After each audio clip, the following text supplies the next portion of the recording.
రాత్రి ఒక రొట్టెను ఎత్తుకొని కృతజ్ఞతాస్తులు చెల్లించి దానిని విరచి ఇది నీ కొరకైన నా శరీరం, దీన్ని తిన్నప్పుడల్లా నన్ను జ్ఞాపకం చేసుకోమని యేసయ్య చెప్పాడు. ఆ ప్రకారమే భోజనమైన పిమ్మట ఒక పాత్ర ఎత్తుకొని ఈ పాత్ర నా రక్తం వలన క్రొత్తని వెనుక కలిగింది. కొంతమంది మధ్యలోకి వెళ్ళండి. అందరూ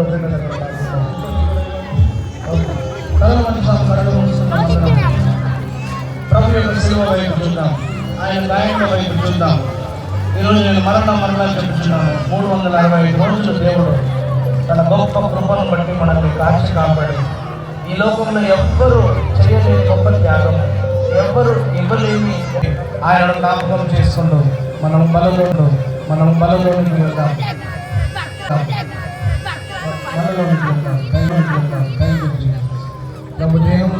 ప్రభు దేహమును ప్రభు రక్తమును తెచ్చుకోవాల్సిందిగా కోరుతున్నాం.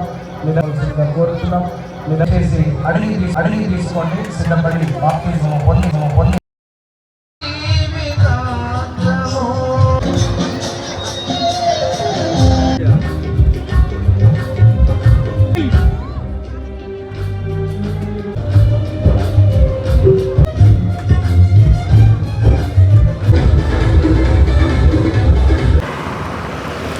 ఇది చూపి.